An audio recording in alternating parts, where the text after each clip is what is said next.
Hello friends, আজ আমি আপনাদের কাছে শেয়ার করব ইলিশ পাতুরি রেসিপি। পাতুরি রেসিপি মোটামুটি বাঙালিরা কিন্তু সবাই বানাতে জানেন, কিন্তু সবাই নিজের নিজের স্টাইলে বানিয়ে থাকেন। তো আজ আমি যেটা বানাচ্ছি এইভাবে কিন্তু আমি এর আগে কখনো বানাইনি, আমি কিন্তু ফার্স্ট টাইম বানিয়ে দেখেছি। টেস্ট কিন্তু যত রকমভাবেই বানানো যায় তার থেকে এই টেস্ট হয় সেরা টেস্ট। তো চলুন দেখে নেওয়া যাক আজকের রেসিপিটি। তো আমার চ্যানেল হাঙ্গার কেপ ডিলাইট আপনাদের সবাইকে স্বাগত জানাই। রেসিপিটা দেখার পর যদি আপনাদের একটু হলেও ভালো লেগে থাকে তাহলে প্লিজ একটা লাইক করে দিয়ে যাবেন, আর নতুন বন্ধু হলে চ্যানেলটা সাবস্ক্রাইব করে পাশে থাকবেন। ফেসবুক থেকে দেখে থাকলে পেজটা অবশ্যই ফলো করে দেবেন। তো ইলিশ পাতুরি বানানোর জন্য প্রথমেই তো লাগছে ইলিশ মাছ। আমি এখানে 5 পিস মাছ নিয়ে নিয়েছি। এবার যেটা করব, একটা ম্যারিনেট করব। আমি দুবার ম্যারিনেট করব এই মাছটাকে। তো ম্যারিনেট করার আগে কী কী উপকরণ নিয়েছি সেটা একবার বলে দিই। এখানে নিয়েছি দই, পোস্ত, সাদা সর্ষে আর কালো সর্ষে। সাদা সর্ষে মানে যেটা হলুদ সর্ষে বলে থাকি, আর বেশ কয়েকটা কাঁচা লঙ্কা। এবার ফার্স্ট ম্যারিনেশন যেটা করব সেটা যাবে প্রথমেই দই। দইয়ের পরিমাণ খুব বেশি কিন্তু নেবেন না। আমি কিন্তু দই দিয়ে পাতুরি এর আগে কখনো বানাইনি, কিন্তু এইভাবে বানিয়ে একবার দেখবেন, জাস্ট দারুণ হয়। আর দিয়ে দিলাম অল্প একটু লবণ, আর দিয়ে দেবো অল্প একটু সর্ষের তেল। ফার্স্ট ম্যারিনেশনে এই দই দিয়ে মোটামুটি আমি এটাকে মিনিট 10-15 রেখে দেবো। দইয়ের পরিমাণটা যাবে 5 পিস মাছের জন্য 1 টেবিল স্পুন থেকে 1.5 টেবিল স্পুন। এর বেশি কিন্তু দই ইউজ করবে না, তাহলে কিন্তু এটা টক ভাব এসে যাবে, আর এটা অবশ্যই কিন্তু টক দই ইউজ করছি। এবার ভালো করে মাছগুলোর মধ্যে মাখিয়ে নেব। মাখিয়ে নিয়ে এটাকে সাইডে রেখে দেবো। তো ফার্স্ট ম্যারিনেশন হয়ে গেছে, এবার মশলাটা বেটে নেব। এখানে 1 টেবিল স্পুনের থেকে একটু বেশি নিয়েছি পোস্ত।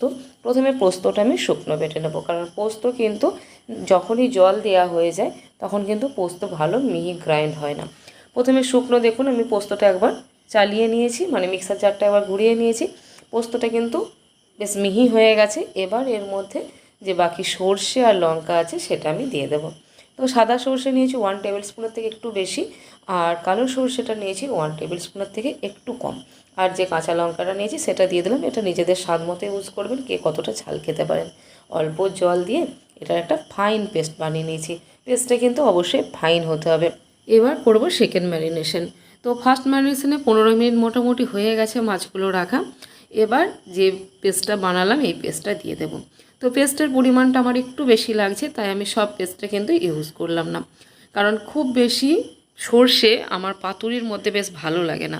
সর্ষের যে একটা তেতো ভাব আছে, খুব বেশি পরিমাণ হয়ে গেলে মাছের টেস্ট না হয়ে ওই সর্ষের একটা তেতো ভাব চলে আসে। এবার এখানে ম্যারিনেটটাও খুব ভালোভাবে করে নেব। বেশ হাত দিয়ে ভালো করে প্রত্যেকটা মাছের মধ্যে কিন্তু এই পেস্টটা মিশিয়ে দেব।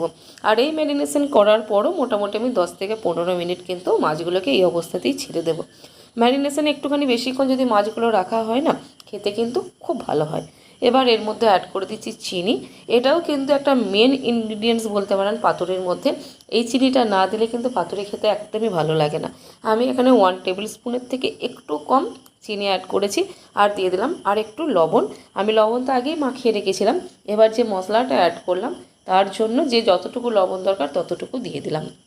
আর দিয়ে দিলাম এখানে সর্ষের তেল। সর্ষের তেলও কিন্তু আমি খুব বেশি অ্যাড করব না, মোটামুটি সবটা মিলিয়ে 1 টেবিল স্পুন থেকে 1.5 টেবিল স্পুন মতো তেল আমি অ্যাড করেছি।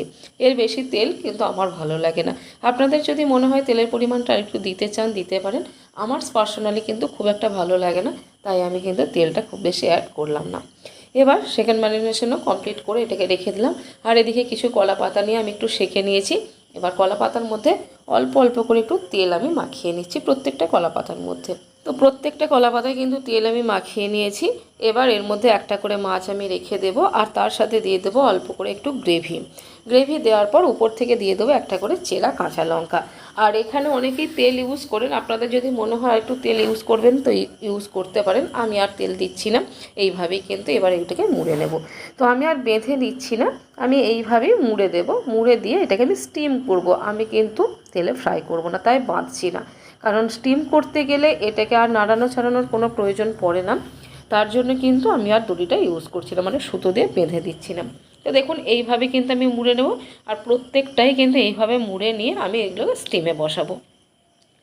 তো দেখুন এখানে একটা কড়া নিয়ে নিয়েছি, জল দিয়ে দিয়েছি অল্প, আর একটা বাটির মধ্যে আমি একটু জল দিয়ে দিয়েছি যাতে বাটিটা কিন্তু না নাড়াচাড়া করে। এবার এটাকে আমি স্টিমে বসিয়ে দিলাম। দেখুন পাঁচটাকে আমি মুড়ে নিয়েছি খুব ভালো মতো, আর একটা চালনির মধ্যে আমি এটাকে দিয়ে দিয়েছি, স্টিলের যে চালনিগুলো হয় মানে স্ট্রেনারগুলো, তার মধ্যে দিয়ে আর আমি এটাকে ঢাকা দিয়ে স্টিম করব মোটামুটি মিডিয়াম ফ্লেমে 10 থেকে 15 মিনিট। 15 মিনিট পর ফিরে এলাম, আর দেখুন এগুলো কিন্তু স্টিম হয়ে গেছে। দেখতে পেয়েছিলেন যে কলা পাতাটা কেমন মতো ফুলে গিয়েছিল, ভেতরে মাছগুলো কিন্তু পুরোপুরি সেদ্ধ হয়ে গেছে। এটা রেডি হয়ে গেছে, এবার এটাকে আমি নামিয়ে নিচ্ছি। তো একটু ঠান্ডা করে নিয়েছি, একটা আমি পাত্রের মধ্যে এটাকে ট্রান্সফার করে নিয়েছি। আর এবার আপনাদের খুলে আমি দেখাচ্ছি যে এটা ভেতর থেকে দেখতে কত সুন্দর হয়েছে। আর সত্যি কথা বলতে দেখার থেকেও খেতে কিন্তু দারুণ টেস্টি হয়েছিল। আমি কিন্তু দই দিয়ে ফার্স্টবার পাতুরি বানালাম, আপনারা কে কে বানিয়েছেন আমি জানি না, কিন্তু আমি ফার্স্ট ইলিশ মাছ দই দিয়ে বানালাম। আর এত টেস্টি হয়েছে, এত টেস্টি হয়েছে, আমি ভেবেই নিয়েছি এরপর থেকে যতবারই আমি পাতুরি বানাবো বাড়িতে ততবারই কিন্তু দইটা আমি ইউজ করব। সত্যি বলছি জাস্ট অসাধারণ হয়েছিল, আর মাছটাও কিন্তু ছিল ভীষণ টেস্টি। এবার আর কি, এবার গরম গরম ভাতের সাথে সার্ভ করে দিন।